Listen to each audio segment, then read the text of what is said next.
Picture a millionaire in your head right now. Like, really lock in that image. What are they wearing? What kind of car are they driving? Where do they live?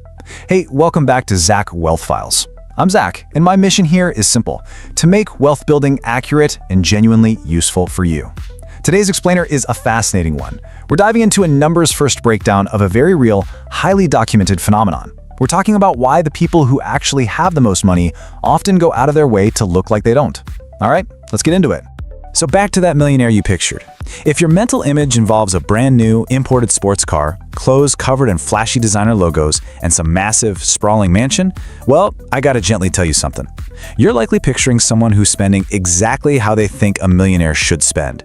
But statistically speaking, you're probably not picturing someone who has actually accumulated real wealth, because there's a massive, fundamental difference between looking rich and actually being wealthy.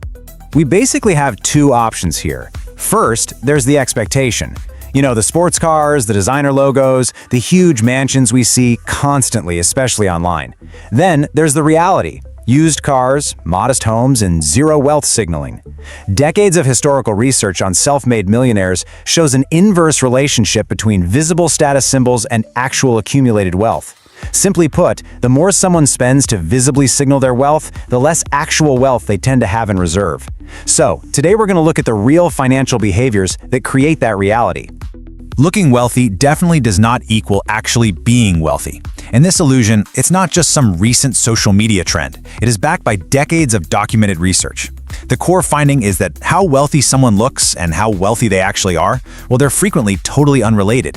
In fact, people spending the absolute most to visibly signal wealth often have the least of it once you factor in their debt.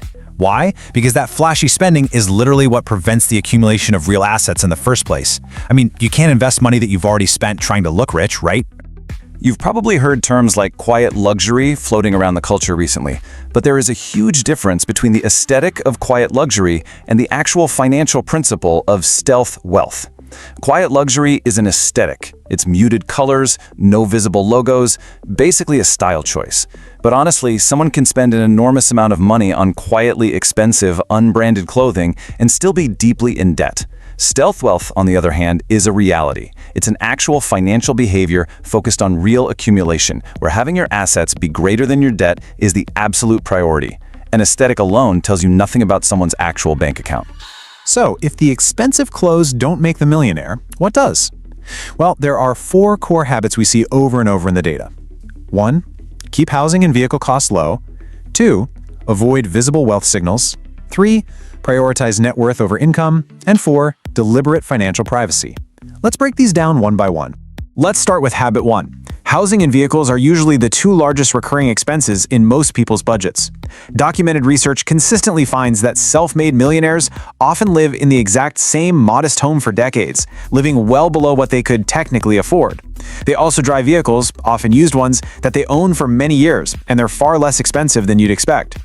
Keeping these 2 massive levers modest, even as your income grows, is honestly the biggest secret to accumulating actual wealth. Habit 2 kind of runs completely counter to human instinct. A lot of financial guidance assumes you want nicer things as a reward for making financial progress, but the stealth wealth pattern shows the exact opposite. As their income grows, self-made wealth builders actively avoid visible status symbols. Their spending on flashy items barely grows at all. Instead, they funnel that money into invisible assets, things like investments, savings, and paying down debt. It's like a snowball rolling down a hill. These invisible assets leverage compound interest to build real wealth silently over time. That brings us to habit 3, which means we need to quickly define a crucial piece of jargon: net worth. Your net worth is simply your total actual assets minus your total actual debt. True wealth builders use this, not a high salary or flashy lifestyle, as their internal scoreboard. Culturally, high income and high net worth are frequently treated as the exact same thing, but they're absolutely not. Someone earning a massive income but spending it all on luxury cars can have a shockingly low net worth, but someone earning a modest income who consistently invests a portion of it, they're going to build a substantially higher net worth over time. Habit 4 is deliberate privacy. Case studies of self-made millionaires show a really strong tendency to avoid disclosing specific income, net worth, or major financial wins, even to people close to them. Staying private serves a dual purpose.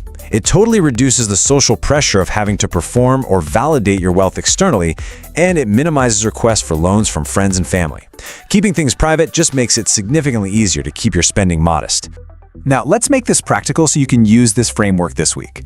This is all about shifting your mindset and your money to work for your future, not for your neighbor's approval. Here is your step-by-step action plan. Step 1, track your actual net worth regularly, instead of just looking at your income. Step 2, audit your housing and car costs. Ask yourself, have they crept up to match an image rather than a genuine need? Step 3, before making a big purchase, honestly question your motives. Is it for you, or is it for how others will perceive you? Step 4 is the absolute magic step. Invest the gap. Redirect the money you saved by not looking rich into actual investments. That gap is your real wealth-building engine. And finally, step 5, limit your financial visibility, especially on social media, to just remove that unnecessary social pressure. Now, the goal of stealth wealth, and really the goal of this entire explainer, is not extreme deprivation. The point of building wealth isn't to just sit in an empty room and never enjoy your life. Spending money on things you genuinely enjoy is not inherently wrong at all. The distinction is all in the motivation. Buying something because it provides you real utility or joy, that's the right way. But buying something primarily for external perception and social validation, that is what correlates strongly with a lower actual net worth over time. And of course, as always, here on Zak Wealth Files, I need to give you this crucial caveat. This explainer reflects broadly documented patterns and is strictly for general educational purposes. It is absolutely not personalized financial advice. Personal finance is, well, deeply personal. Everyone's situation, goals, and values are entirely different. Always discuss your specific situation and the risks associated with investing with a licensed financial advisor to find the right balance for you. We're going to leave it here for today. The person driving the flashy car isn't necessarily wealthy. They might just be spending like they think wealthy people spend. True wealth is often completely invisible. It's about consistently choosing your actual financial future over social signaling. If this numbers first breakdown brought you some clarity today, make sure to hit subscribe to the channel so you don't miss our next framework. And I want to leave you with this question to ask yourself the very next time you go to swipe your card. Are you building a life that looks good to strangers, or a life that is truly good for you? I'll see you in the next explainer.